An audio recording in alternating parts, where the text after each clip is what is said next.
Boss TV ವೀಕ್ಷಕರೆಲ್ಲರಿಗೂ Manjunath Bhat ಗುರುಜಿ ಮಾಡುವ ನಮಸ್ಕಾರಗಳು. ಹೊಸ ವರ್ಷ ಶುಭಾಶಯಗಳು. 2026 ವರ್ಷ ಭವಿಷ್ಯ ಮಿಥುನ ರಾಶಿ. ಮಿಥುನ ರಾಶಿಯಲ್ಲಿ ಜನಿಸ್ತಕ್ಕಂಥ ವ್ಯಕ್ತಿಗಳಿಗೆ ಅತ್ಯಂತ ಶುಭಫಲಗಳು ಪ್ರಾಪ್ತಿಯಾಗಲಿದೆ. ಯಾಕೆ ಅಂತಂದರೆ ಈ ಒಂದು ಮಿಥುನ ರಾಶಿಯಲ್ಲಿ ಇರ್ತಕ್ಕಂಥ ವ್ಯಕ್ತಿಗಳು ಕೂಡ ಈ ಒಂದು 26ನೇ ಇಸ್ವಿ ಒಳ್ಳೆಯ ಫಲವನ್ನು ಕೊಡ್ತದೆ. ಗುರುವಿನ ಅನುಕೂಲ ಇದೆ. ಹಾಗಾಗಿ ಎಲ್ಲ ರೀತಿಯ ಅನುಕೂಲಗಳು ಕೂಡ ಈ ಗುರುವಿನ ಪೂರ್ಣ ಅನುಗ್ರಹ ಇರೋದ್ರಿಂದ ಈ ವರ್ಷದ ಒಂದು ಪೂರ್ವಾರ್ಧ ಉತ್ತರಾರ್ಧ ಅಂತ ನಾವು ಹೇಳ್ತೀವಿ. ಅರ್ಧ ಭಾಗ ವೃಷಭ ರಾಶಿಗೆ ಹೋದ್ರೆ ಅರ್ಧ ಭಾಗ ಮಿಥುನ ರಾಶಿಗೆ ಬರುತ್ತೆ. ಈಗ ಅರ್ಧ ಭಾಗ ವೃಷಭ ರಾಶಿ ಮುಗಿತಾ ಇದ್ದಂತೆ ಮಿಥುನ ರಾಶಿಗೆ ಅರ್ಧ ಭಾಗ ಬರುತ್ತೆ. ಹೀಗೆ ಇಂಥ ವಿಶೇಷವಾಗಿರ್ತಕ್ಕಂಥ ಶಿವಫಲಗಳು ಈ ಮಿಥುನ ರಾಶಿಯವರಿಗೆ ಪ್ರಾಪ್ತಿಯಾಗಲಿದೆ. ಮಿಥುನ ರಾಶಿಯವರು ಏನು ಅಂದ್ಕೊಂಡದಿದ್ರೂ ಕೂಡ ಈಗ ಕೈಗೂಡುವಂಥ ಯೋಗ ಇದೆ. ಯಾಕೆ ಮಿಥುನ ರಾಶಿಯವರಿಗೆ ಆರ್ಥಿಕ ಸಂಕಷ್ಟದಿಂದ ಪರಿಹಾರ ಆಗುವಂಥ ಯೋಗ ಇದೆ. ಇನ್ನು ಆರ್ಥಿಕ ಸ್ಥಾನದಲ್ಲಿ ಅಂದರೆ ಧನಸ್ಥಾನದಲ್ಲಿ ಗುರು ಇರೋದ್ರಿಂದ ಅತ್ಯಂತ ಶುಭಫಲವನ್ನು ಕೊಡ್ತಾನೆ. ವಿವಾಹ ಆಗದಿರ್ತಕ್ಕಂಥ ವ್ಯಕ್ತಿಗಳಿಗೆ ವಿವಾಹ ಆಗುವಂಥದ್ದು, ಸಂತಾನ ಆಗದಿರ್ತಕ್ಕಂಥ ವ್ಯಕ್ತಿಗಳಿಗೆ ಸಂತಾನ ಆಗುವಂಥ ಯೋಗ. ಇನ್ನು ಆರೋಗ್ಯದಲ್ಲಿ ತೊಂದರೆ ಇದ್ದರೆ ಆರೋಗ್ಯ ಸುಧಾರಿಸುವಂಥ ಯೋಗ. ಇನ್ನು ಕೃಷಿ ಜಮೀನನ್ನು ತೆಗೆದುಕೊಳ್ಬೇಕು ಅಂದರೆ ಕೃಷಿ ಜಮೀನು ತೆಗೆದುಕೊಳ್ಳೋದು, ಮನೆ ಕಟ್ಟೋದು, ಮನೆ ತೆಗೆದುಕೊಳ್ಳೋದು, ಸೈಟ್ ತೆಗೆದುಕೊಳ್ಳೋದು, ಫ್ಲಾಟ್ ತೆಗೆದುಕೊಳ್ಳೋದು, ಹೀಗೆ ಆಸ್ತಿಯನ್ನು ತೆಗೆದುಕೊಳ್ಳುವಂಥ ಯೋಗ. ಇವೆಲ್ಲವೂ ಕೂಡ ಶುಭಫಲಗಳು ಈ ಮಿಥುನ ರಾಶಿಯವರಿಗೆ ಪ್ರಾಪ್ತಿಯಾಗುತ್ತೆ. ಆರ್ಥಿಕ ಸಂಕಷ್ಟದಿಂದ ತಾವು ಪರಿಹಾರ ಆಗ್ಬೋದು. ಇನ್ನು ಪಿತ್ರಾಯತ ಆಸ್ತಿ ವಿಚಿಂತನೆ ಮಾಡಿದೆ ಪಿತ್ರಾಯತ ಆಸ್ತಿಯು ಕೂಡ ನಿಮಗೆ ಸಿಗುವಂಥ ಯೋಗ ಇದೆ.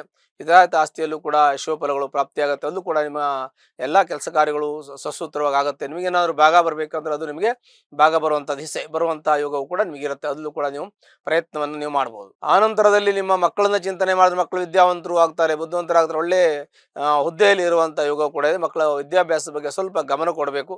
ಅವ್ರ ಗಮನ ಕೊಟ್ಟು ಸ್ವಲ್ಪ ಅವ್ರ ಬಗ್ಗೆ ನೀವು ಕಾಳಜಿ ವಹಿಸಿದ್ರೆ ಇನ್ನೂ ಹೆಚ್ಚಿನ ವಿದ್ಯಾವಂತರು ಆಗ್ತಾರೆ. ನಾವು ವಿಕ್ರಮ ಸ್ಥಾನವನ್ನು ನೋಡ್ತೀವಿ. ಯಾವುದೇ ಕೆಲಸ ಕಾರ್ಯದಲ್ಲಿ ಹೋದ್ರೂ ಕೂಡ ನಮಗೆ ಜಯ ಸಿಗುತ್ತೆ. ವಿಕ್ರಮ ಸ್ಥಾನ ತುಂಬ ಚೆನ್ನಾಗಿದೆ. ಏನೇ ಕೆಲಸ ಹೇಳಿದ್ರು ಅರ್ಧಕ್ಕೆ ಬಿಡೋದಿಲ್ಲ. ನೀವು ಎಲ್ಲ ಕೆಲಸನೂ ಕಾರ್ಯಗತವಾಗಿ ಮಾಡುವಂಥ ಯೋಗ ಇದೆ. ತುಂಬ ನೀವು ಮಿಥುನ ರಾಶಿಯವರು ತುಂಬ ಹೋರಾಟಗಾರರು. ನಿಮ್ಮನ್ನು ಯಾರೂ ಕೂಡ ಮುಟ್ಟಕ್ಕಾಗಲ್ಲ, ಅಷ್ಟು ನಿಮಗೆ ಬಲಿಷ್ಠ ದೈವಬಲ ಮತ್ತು ಗ್ರಹ ಬಲ ಇದೆ. ಈ ಒಂದು ಮಿಥುನ ರಾಶಿಯವರಿಗೆ ಯಾವುದೇ ತೊಂದರೆ ಇದ್ದರೂ ಕೂಡ ಪರಿಹಾರ ಮಾಡಿಕೊಂಡು ಜೀವನದಲ್ಲಿ ಮುಂದೆ ಸಾಗುವಂಥ ಯೋಗ ಇದೆ. ಜೊತೆಗೆ ಈ ಮಿಥುನ ರಾಶಿಯವರಿಗೆ ಅದು ಪುರುಷನ ರಹಸ್ಯ ಕ್ಷೇತ್ರ ಅಂತ ಹೇಳ್ತೀವಿ. ಮಿಥುನ ರಾಶಿ ಕಾಲಪುರುಷನ ರಹಸ್ಯ ಕ್ಷೇತ್ರ ಆಗಿರೋದ್ರಿಂದ ಇವರಿಗೆ ಹೆಚ್ಚಿನದಾಗಿರ್ತಕ್ಕಂಥ ಬುದ್ಧಿಕಾರಕನಾಗಿರ್ತಕ್ಕಂಥ ಬುಧನ ರಾಶಿ ಆಗಿರೋದ್ರಿಂದ ಬುದ್ಧಿ ತುಂಬ ಚುರುಕಿರುತ್ತೆ, ಬುದ್ಧಿ ತುಂಬ ಶಾರ್ಪ್ ಆಗಿರುತ್ತೆ. ಹಾಗಾಗಿ ಅವರು ಕೂಡ ಕೆಲವೊಂದಷ್ಟು ವಿಚಾರ ವ್ಯವಹಾರಗಳನ್ನು ಕುಲಂಕುಷವಾಗಿ ಮಾಡುವಂಥ ಯೋಗಗಳು ಕೂಡ ಇರುತ್ತೆ. ಇನ್ನು ಹೆಚ್ಚಿನದಾಗಿ ಆರೋಗ್ಯದ ಸಮಸ್ಯೆ ಬಂದರೆ ಆರೋಗ್ಯದ ಸ್ವಲ್ಪ ಕಿರಿಕಿರಿ ಇರುತ್ತೆ. ಆರೋಗ್ಯದ ಸ್ವಲ್ಪ ಸಣ್ಣ ಪುಟ್ಟ ರಗಳೆ ಇರ್ತದೆ. ತಾತ್ಕಾಲಿಕ ಚಿಕಿತ್ಸೆ ಮಾಡಿಕೊಂಡ್ರೆ ಸಾಕು, ಸಮಸ್ಯೆಗಳು ಪರಿಹಾರ ಆಗತ್ತೆ. ಇನ್ನು ದಾಂಪತ್ಯದ ವಿಚಾರ ಬಂದರೆ ದಾಂಪತ್ಯದಲ್ಲಿ ಎಲ್ಲ ಚೆನ್ನಾಗಿರುತ್ತೆ, ಏನು ತೊಂದರೆ ಇರೋದಿಲ್ಲ.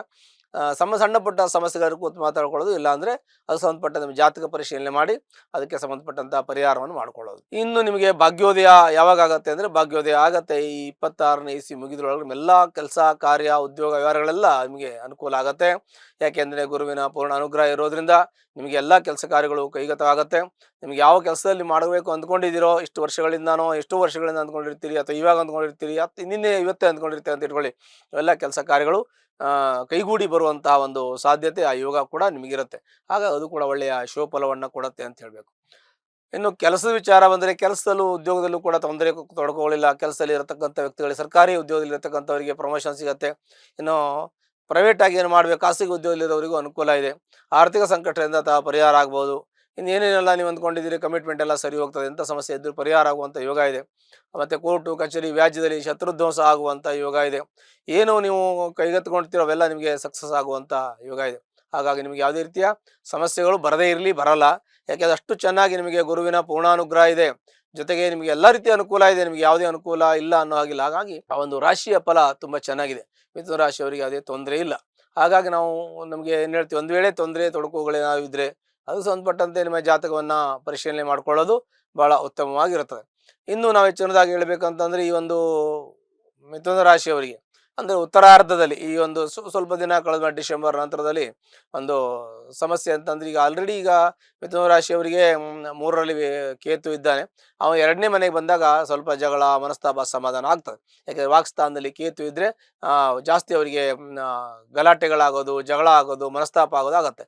ಅಂತಹ ಸಂದರ್ಭದಲ್ಲಿ ಕೇತು ಶಾಂತಿಯನ್ನು ಮಾಡ್ಕೊಳ್ಳೋದು, ಅದರಿಂದ ಕೂಡ ನಮಗೆ ಪರಿಹಾರ ಆಗುತ್ತದೆ. ಹಾಗೆ ಬೇಡದೇ ಇರೋ ವಿಚಾರದಲ್ಲಿ ವಿಚರ್ಚೆ ಆಮೇಲೆ ಅನವಶ್ಯಕ ಸಮಸ್ಯೆಗಳು, ಯಾವುದ್ಯಾವುದೋ ನಮಗೆ ಸಮಸ್ಯೆಗಳ ಸಂಬಂಧ ಇಲ್ಲದೆ ಹೋಗೋದು, ನಮಗೆ ತಳಕು ಹಾಕ್ಕೊಳ್ಳೋದು, ಈ ಥರ ಸಮಸ್ಯೆಗಳು ಕೇತುವಿನ ಪ್ರಭಾವದಿಂದ ಈ ವರ್ಷದ ಉತ್ತರಾರ್ಧದಲ್ಲಿ ಡಿಸೆಂಬರ್ ನಂತರದಲ್ಲಿ ಆಗುವ ಸಾಧ್ಯತೆ ಇರುತ್ತೆ. ಅದು ಕೂಡ ಸ್ವಲ್ಪ ಅಡ್ವಾನ್ಸ್ ಆಗಿ ಜಾಗ್ರತೆ ವಹಿಸಬೇಕು. ಅದೆಲ್ಲ ಕೂಡ ಚೆನ್ನಾಗಿರುತ್ತೆ. ಮತ್ತು ನಿಮಗೆ ಯಾವುದೇ ಸಮಸ್ಯೆ ಇದೆ ಅಂತ ಹೇಳೋದಿಲ್ಲ, ಎಲ್ಲ ಸಮಸ್ಯೆಗಳು ಪರಿಹಾರ ಆಗ್ತದೆ. ನೀವೇನು ಅಂದ್ಕೊಂಡಿದ್ರೆ ಎಲ್ಲ ಕೈಗೂಡುವಂಥ ಯೋಗ ಇದೆ. ಹಾಗಾಗಿ ಈ ಒಂದು ಮಿಥುನ ರಾಶಿಯವರಿಗೆ ಏನಾದರೂ ಸಣ್ಣ ಪುಟ್ಟ ಕಷ್ಟ ಸಮಸ್ಯೆ ಇದ್ದರೆ ಜಾತಕವನ್ನು ಕೂತು ಪರಿಶೀಲನೆ ಮಾಡ್ಕೊಳ್ಳಿ. ಅದಕ್ಕೆ ಸಂಬಂಧಪಟ್ಟಂಥ ಪರಿಹಾರವನ್ನು ಅಗತ್ಯ ಇದ್ದರೆ ಮಾಡ್ಕೊಳ್ಳಿ, ಅಲ್ಲೂ ಕೂಡ ನಿಮಗೆ ಅನುಕೂಲ ಆಗುತ್ತೆ. ಜಾತಕದ ದಶಾಭುಕ್ತಿ ಚೆನ್ನಾಗಿದ್ದರೂ ಕೂಡ ನಿಮ್ಮ ಯೋಗಗಳು ಎಷ್ಟು ಇರುತ್ತೋ ಅದಕ್ಕಿಂತ ಹೆಚ್ಚಿನ ಶುಭಫಲಗಳು ನಿಮಗೆ ಪ್ರಾಪ್ತಿಯಾಗತ್ತೆ. ಒಂದು ವೇಳೆ ಕಷ್ಟದಲ್ಲಿ ಇದ್ದರೆ, ತೊಂದರೆಯಲ್ಲಿ ಇದ್ದವರು ಯಾರಾದರೂ ಇದ್ದರೆ ಅದು ಸಂಬಂಧಪಟ್ಟಂತೆ ಹತ್ತಿರಲ್ಲಿರ್ತಕ್ಕಂಥ ಶ್ರೀನಿವಾಸನ ದೇವಸ್ಥಾನಕ್ಕೆ ಹೋಗಿ ಅಲ್ಲಿ ಶನಿವಾರ ದಿವಸ ಅರ್ಚನೆಯನ್ನು, ಪೂಜೆಯನ್ನು 9 ವಾರಗಳ ಕಾಲ ಮಾಡೋದ್ರಿಂದ ನಿಮ್ಮೆಲ್ಲ ಕಷ್ಟ ನಷ್ಟ ದುಃಖ ಶೋಕ ಎಲ್ಲವೂ ಪರಿಹಾರ ಆಗುತ್ತೆ. ಶುಭವಾಗಲಿ. ಲೇಟೆಸ್ಟ್ ಹಾಗೂ ಇಂಟ್ರೆಸ್ಟಿಂಗ್ ಸುದ್ದಿಗಳಿಗಾಗಿ ಬಾಸ್ ಟಿವಿ ಕನ್ನಡ ಚಾನೆಲ್ನ ಸಬ್ಸ್ಕ್ರೈಬ್ ಮಾಡಿ. ಹಾಗೆಯೇ ಬೆಲ್ ಐಕಾನ್ ಪ್ರೆಸ್ ಮಾಡಿ. ಇದರ ಜೊತೆಗೆ ಫೇಸ್ಬುಕ್, ಇನ್ಸ್ಟಾಗ್ರಾಮ್, ಎಕ್ಸ್ ನಲ್ಲೂ ಮಿಸ್ ಮಾಡದೆ ಫಾಲೋ ಮಾಡಿ.